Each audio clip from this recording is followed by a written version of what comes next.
Cheers, guys. Welcome back. And today I have a list of affirmations / intentions that are going to speed up your manifestations. They're going to get rid of resistance, and especially, we always encounter resistance. There's been a lot of energy, like I've spoken about in recent videos, of just there's just a lot of stuff going on. And even if you're trying to kind of direct your focus away from whether it's the news or just family situations or situations in your life, it gets pulled back in by the people in your environment. So these things, I have this list. I'm going to go into each single one, and I'm going to explain the logic or the reasoning behind why these are going to be effective and powerful. So most of them are going to be blanket affirmations. I've included a couple that are more specific to, like there's one about an SP and just popular kinds of topics. But let's just get into it. So the first affirmation is, I'm so grateful for the abundance that flows into my life effortlessly. And there's, even just from this first one, there's multiple things going on here. So when we say that we're grateful for something, if you notice, a lot of prayers that are taken from different faiths, a lot of them are like, I give thanks for, this thing, or expressing I'm so grateful for the abundance. That's like qualifying this statement in a way where it's kind of like a little trick to get your subconscious. It's kind of hypnotic, because if you just say I am abundant, I have abundance flows to me, the logical mind might have some sort of resistance to that. But by saying I'm so grateful for the abundance, it's similar to asking the questions, like the ask formations, because it's kind of like that little trick to get into the subconscious without as much resistance. When you say, why is it that I am such a happy person? Why is it that my day is going so well? What is it about my personality that is so magnetic? Those types of things, the mind then has to go and find the answer. It's the same type of thing when you say, don't think of a pink elephant, or don't think of a black cat. Your brain, when you ask yourself a question, or when you make a statement like, I'm so grateful for the abundance, it's like it's presupposing that the abundance already exists, right? People use this in debates and in arguments and things, and it's a tactic that allows certain things and statements to be slipped past the conscious gatekeeper because they're presupposed. So I'm so grateful for the abundance that flows into my life effortlessly. And that little tag on the end, effortlessly, is nice again, because it's the command or the affirmation is embedded that the abundance flows into my life. But by sandwiching it between these things, the logical mind doesn't have as much of a chance to resist it. That's what's neat about this, okay? All right, so the next one, this one's for an SP. I'm worthy of love. My perfect partner's being attracted to me now. Now, this is great, because just the simple umbrella statement that you are worthy of love is going to be effective. And that's why one of my most popular statements, if you guys are familiar with my videos, is everybody loves me. And that's something that I've used, when I go on trips, and I get a lot of, usually when I'm on trips, either by myself or with somebody else, we get very good treatment. We get discounted on things. We get things comped or things for free, kind of just by carrying on that mantra. But the I am worthy of love, a lot of us, that is the root limiting belief that is blocking, in many cases, the love that we are looking to receive.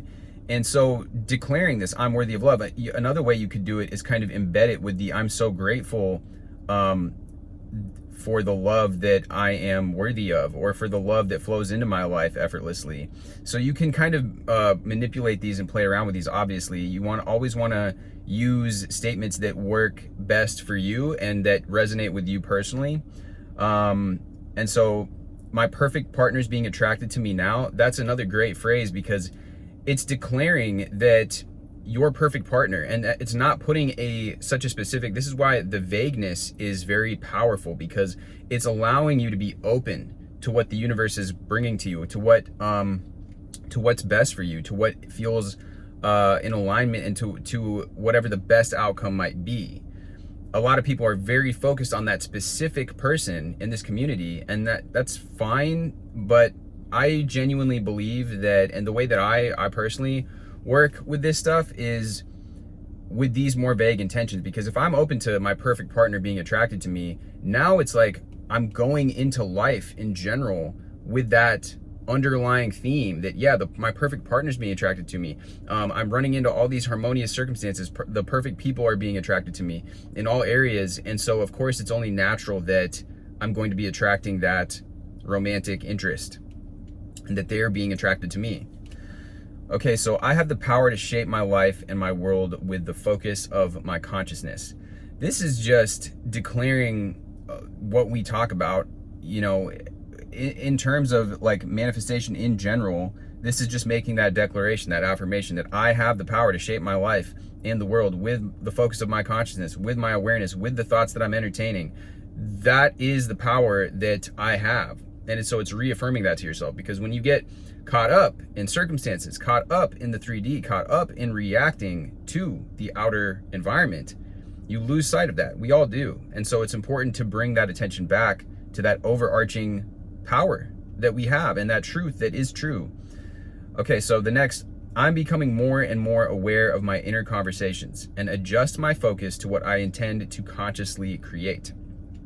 This is another reminder type affirmation, and it's another blanket affirmation that is to essentially draw your awareness so that you're able to rest in that observer mode, the mode that Eckhart Tolle talks about, the mode that Vadim Zeland talks about. All of these, really all at the heart of all spiritual teachings, what are they talking about? They're talking about getting into a relaxed state, getting into a state where you are able to observe your thoughts and your emotions and your feelings, not so that you are so caught up with them, so identified with them, because that is when we lose sight of the bigger picture. That's like when we are so zoomed in that we can't see the forest through the trees, right? So this, you know, being aware of your inner conversations, being aware of these affirmations that you're telling yourself, because all of your inner conversations, all of your thoughts are simply, they are you directing your consciousness. They are you creating with your thoughts. You're creating. Being aware of your inner conversations. I'm back in my observer mode. I'm in between. In Tufty the Priestess, they talk about being so identified with what's going on or going within. I'm able to be in between. I'm observing myself in reality, and I'm but therefore taking control over my thoughts. So I'm no longer react to circumstances. I choose to consciously respond the way I intend. Again, this is the same theme of taking the reins back on your consciousness, being aware of the tendency to get reactive and choosing instead, because it's a choice. It's always a choice. And of course, you know, none of us are perfect. There's always going to be times where we all can get reactive, get into that headspace. But it's just that gentle reminder again that I'm choosing to consciously respond in the way that I choose. Okay, so the next, I assume a state of peace, harmony, and abundance for the world. Now, this could just be for yourself. It could also be for the world. But when you assume a state of peace, harmony, and abundance, then you're going into whatever situation, you're going into your life, you're waking up on the right side of the bed, you're waking up with this feeling. And because the universe is a hologram, by you feeling peace, by you feeling harmony within, you are much more likely to engage in harmonious situations with the people that you're running into. You're much more likely to notice the peace and the harmony of things instead of noticing the discord. Because if you guys don't notice this, we are being programmed constantly to be looking for discord, to be looking for disharmonious things, and it's like conflict. That's all that's being propagated on the news all the time. It's being propagated in the media. You know, to a certain degree, we as human beings are hardwired to look for this already, just because our ancestors had to survive. They were in a survival state. And so it is very much happening all around us that we are being programmed by our own biology and external factors to be looking for this conflict. So it is up to us to pre-program and to instruct that we are assuming this state of peace, harmony, and abundance. That's getting us out of scarcity. Another topic that people talk about in terms of awakening is going from this, these lower selves, these lower egoic. You can think about it on the chakra system, but also like on the David Hawkins scale of consciousness, going out of those survival states into a more heart-based state, into a state where we are heart-based. Our heart is in coherence. They've done studies at the Heart Math Institute, all these people, Joe Dispenza, and I'd like to do more videos on heart math and these things as well, the chakras. But essentially, those survival states, by being in that fight or flight state, we're not able to spiritually transcend. We're not able to enter into that 5D consciousness, or that heart space consciousness, which many people say that in the age of Aquarius that we are now in, and with all the turmoil and things that are going on, the earth, things are shifting, and people are talking about a new earth and a new way of being and embodying a new state of higher consciousness. Well, we're not going to be able to get there by being consistently in the state of reactivity to all the conflict, all the chaos. Those are, really, the science truly is saying that by doing this as well, we are creating disease in our body, being constantly in that state of stress, constantly in that fight or flight. And now with the internet and with everything going on, and with constantly being inundated with just BS on your feed and just all the time, it doesn't ever turn off. Our ancestors were not programmed for that. We were programmed to enter the state of fight or flight when we see a tiger, the proverbial threat in the wilderness. But now it's like it's constant. And so we really got to assume and take control of our energy field. And that starts with our mindset, what we're focusing on. It also just doing breath work, doing these practices, going into doing something that's going to relax you. That's another way of doing this, is going from in a somatic practice, which is to say going from the body first. What we're talking about here with the affirmations is going for the mental first, but they're both effective.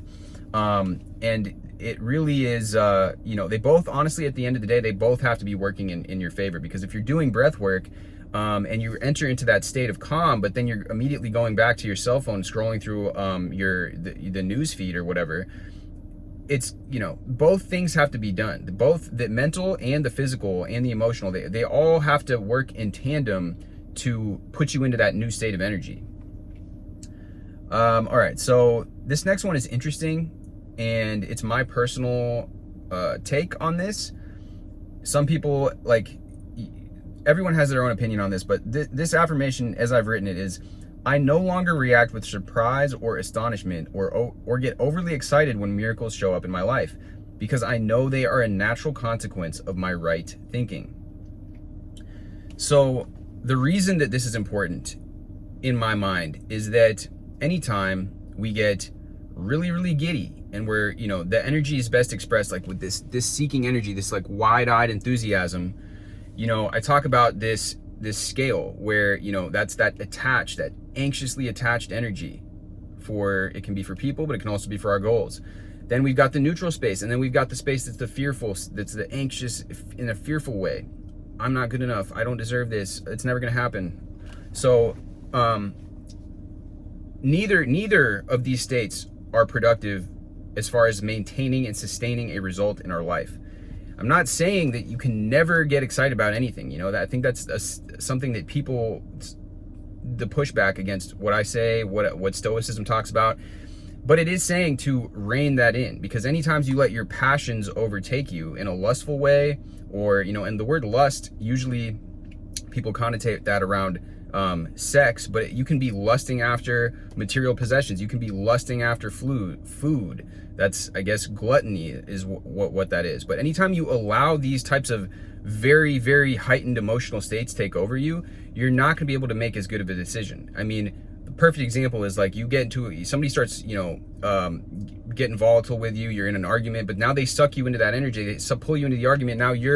Now it's both of you are going crazy, right? That's not it's not creating anything good from that.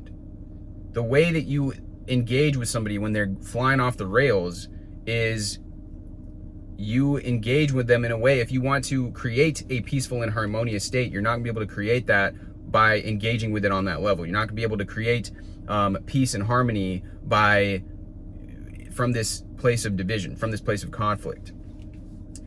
So when you have these miracles, when you have these amazing synchronicities, these things show up in your life, it's to know that, hey, yeah, this is natural for me. It's not this like, oh my gosh, like this thing just happened, I can't believe it, just going crazy for it. Because energetically, you are telling the universe, you are communicating that this is not normal for me.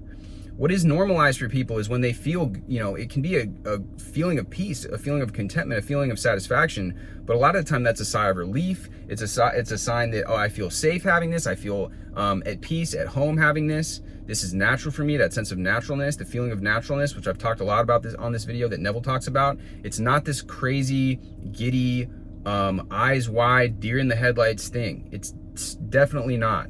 So that is what that is the importance of this type of affirmation here. So now, no matter what circumstances might suggest, I always have the power to assume a new state, tell a new story, and create a new reality.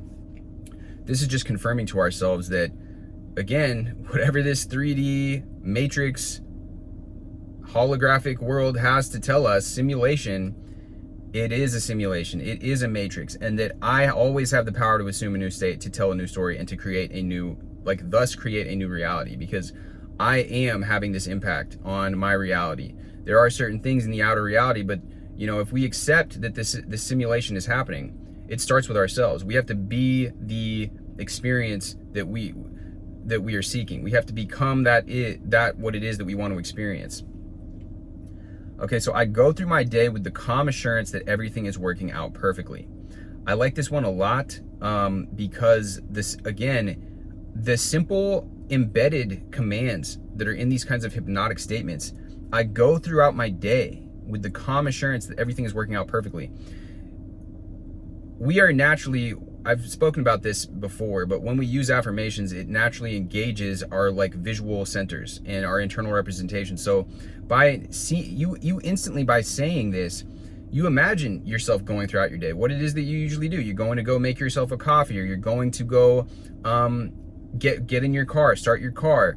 You're going to, hop into the shower, whatever it might be that you're doing, with this calm assurance. And so that permeates throughout your body language, it permeates throughout your energy, it permeates throughout your expressions and the way that you deal and communicate with others, with that calm assurance that everything is working out perfectly. And by naturally engaging and claiming this, you are embodying this, you are visualizing this. It's engaging all of your centers on an energetic level, because it's also, in terms of persuasion, influence, and sales, they talk about this in terms of pacing and leading. All of these things that have to do with hypnosis, NLP, persuasion, influence, they all apply to you. And honestly, it's more important to learn how to influence yourself than it is to influence others. In fact, most times you're not going to be able to influence others very well, whether in a sales context or otherwise, unless you are influencing yourself first, unless you are first mastering yourself and your emotions. It's, through the process of me doing sales, since I was doing, I had a job which was totally commission-based, sales-based, commission-based.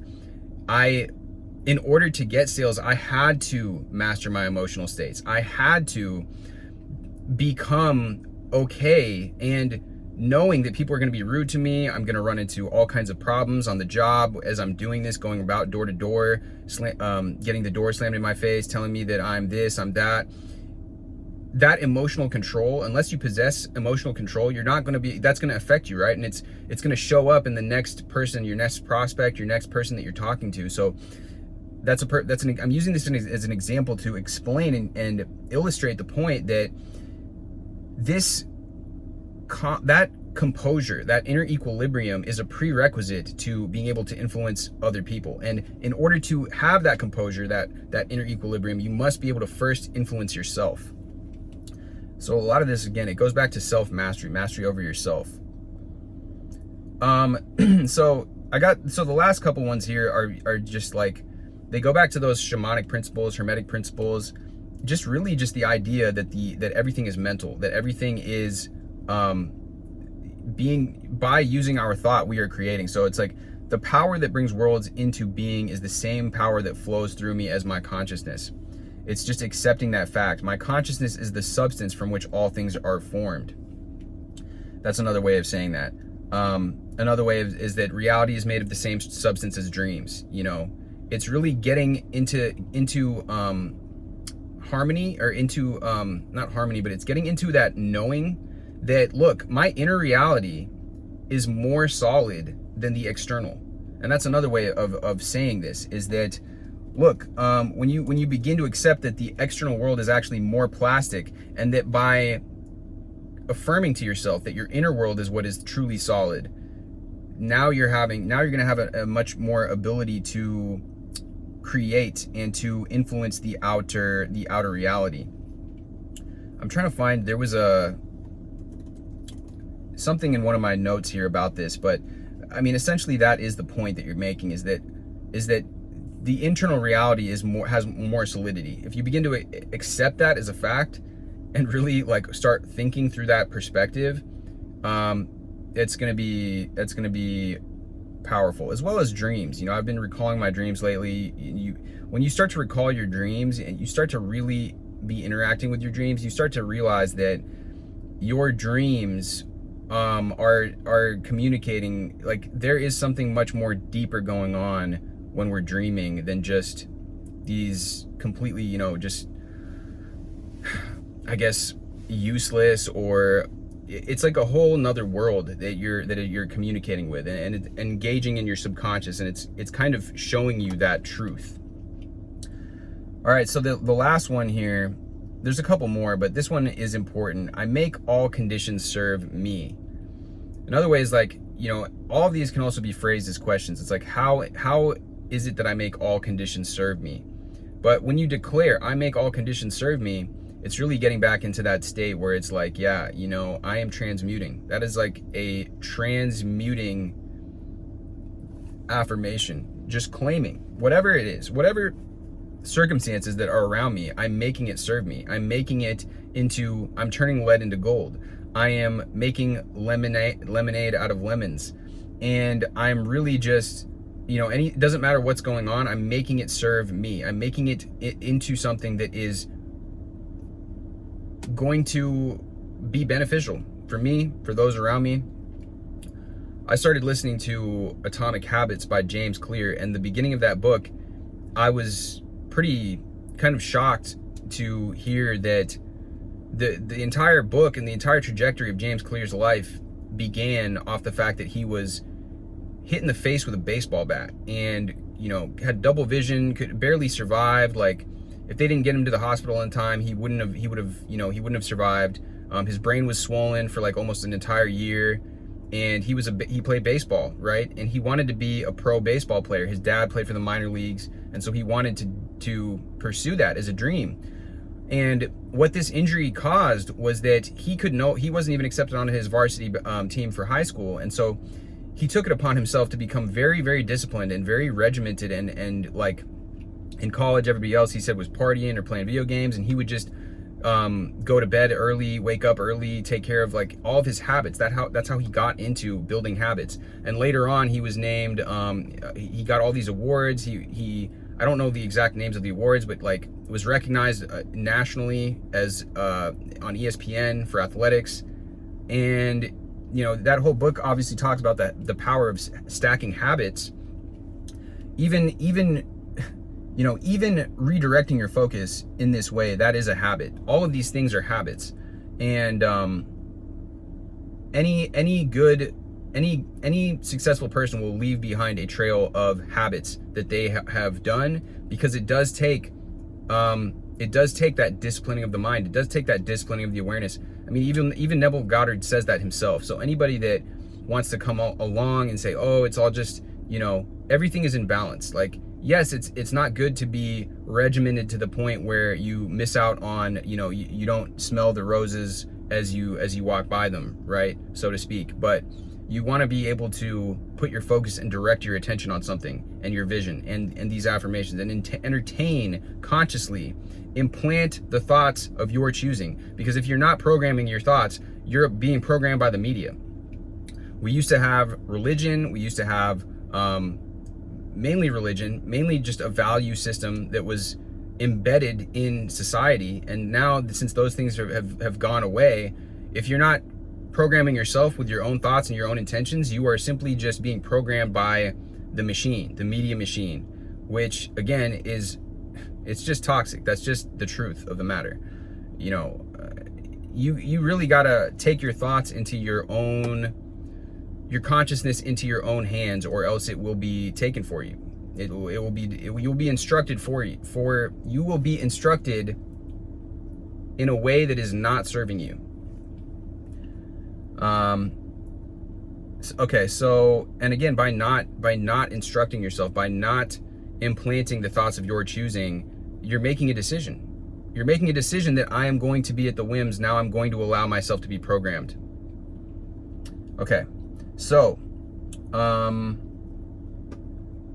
last couple ones here. I'm so detached from my goals that I'm not even looking for them, even though I know they're coming. This one is another kind of hypnotic command, right? I'm so attached from my goals that I'm not even looking for them, even though I know they're coming. It's just that mental kind of hypnotic phrase that bypasses that resistance, because it's like, okay, even though I know they're coming, I'm so detached from my goals. Your brain can't even really process it, because it kind of just doesn't even really make sense. But it's like, I'm so detached from my goals that I'm not even looking for them, even though I know they're coming, right? It's including the fact that you're not looking for them, but I know they're coming, but you know, I'm so detached from them that I don't have to look for them. I hope that that's getting through, even though, like I said, in my own words, it doesn't even really like fully compute, but that's the beauty of it. All right, I intend to channel higher guidance. I'm so grateful for the divine guidance that flows to me. And yeah, you know, I'm gonna end it with that one, because that is something I've been thinking about lately. As I mentioned in previous videos, it's like, when you are grateful and declare, I'm so grateful for the divine guidance that flows to me. I'm so grateful for my higher self communicating for me. I'm so grateful for my guardian angel speaking with me, or my guide speaking to me. Again, you're presupposing that this is happening, and so you're really opening yourself up to receive that. And I believe that we really do all possess. I've had experiences that are pretty tangible experiences of this. A lot of people, you know, even just normal day-to-day, you get inspired to do something, you're taking inspired action, aligned action. That is all really channeling divine guidance, higher guidance, however you want to phrase it. Those are all just different phrases for describing you allowing yourself to receive information that is putting you on a path towards what your goal is. And again, all of these things have to be declared, because if you don't believe that you are receiving intuition, and if you don't have a vision in the first place, and if you're not declaring that you're creating a life of harmony, that you are so grateful that the abundance is flowing to you, if you're getting programmed by scarcity, fear, worry, lack, despair, apathy, which is what is really going on in the programming of our societies, then you're going to receive the information that your intuitive hunches are going to be guided by that theme. You know, I hope that this makes sense, but like, your overarching, everything is being filtered through that lens. So if you're getting programmed again by all of these doubtful, lacking, all of those lower vibrational thoughts, blaming, shaming, victimhood, everything's being filtered through that. And so you're really not even going to be, you're looking through that distorted lens, and whatever guidance, whatever information you're getting is again going to be clouded, and it's not going to be helpful for you to achieve a state of peace, a state of abundance, a state of harmony in your life, because it's all being perceived through a faulty filter to begin with. Yeah, guys, I hope that this video has been helpful. These were just some affirmations that came to me. Some of them I was inspired by various sources, as well as just affirmations that I just, I really think that they're overarching. When you study other things in terms of communication, like I mentioned in this video, you can begin to work with language so that you are instructing your subconscious and your mind in a way where it's not going to, that logical mind isn't going to come in and interfere so much. Again, there's many ways to go about this. Obviously, the state akin to sleep, getting into a drowsy state, but getting into a hypnotic trance state, we're always slipping in and out of these states. And by using some of these kinds of hypnotic commands or robotic affirmations that are phrased in this way that is hypnotic, you are going to be able to bypass that more, and you are going to be able to begin to speak to yourself like this. More and more easily. It's easier and easier for me to begin to follow my guidance. It's easier and easier for me to believe that I am receiving these downloads. It's easier for me day by day. As I go throughout my day, I'm feeling more and more abundance flowing to me. And I'm so grateful that as I'm going throughout my week, I'm feeling better and better. And, all of these types of terms, Emile Coué, anybody that you watch, Saint Germain, he's got these I am discourses, and this whole I am thing has really kind of become a trend lately. I might go into doing some breakdowns of the I am discourses because they are pretty interesting. I was listening to them earlier, and that I am is that Saint Germain talks about I am the commanding presence. I am the presence that is really the governing presence of everything. He talks about walking into a room and commanding peace, that peace enters the room. Some of these phrases sound esoteric, and I can share with you those things. I wanted to break this down in this video though, because these are kinds of in my own modern language, not my own modern, but like this is my take on it in a modern way. As a man thinketh, all of these things, James Allen, Saint Germain, all these people, Joseph Murphy, they have great affirmations and great material. Sometimes it's the language is kind of old-timey, and I think that we're going to be, if we study that stuff, that's great, and I can study this stuff and then try to break it down in a way that's going to resonate more for us in our current time now, because I think that the ideas are amazing. I just oftentimes they're a little bit disconnected because the language is not language that I or that you would probably use in your day-to-day life. Of course, we should all be taking these phrases and these ideas and making them our own, right? And so that's what my attempt is to do in this video, and to use these, offer these to you guys so that you guys can take these and run with these and really begin to gather back your momentum. If you've been stripped away, if your momentum has been taken from you almost, which sometimes it feels like that's what happens because of the external environment, because of things going on, then getting back into alignment with these affirmations is going to be amazingly beneficial. So thank you guys for watching. Drop this with a like, hit me with a subscribe, and I will see you guys in the next video.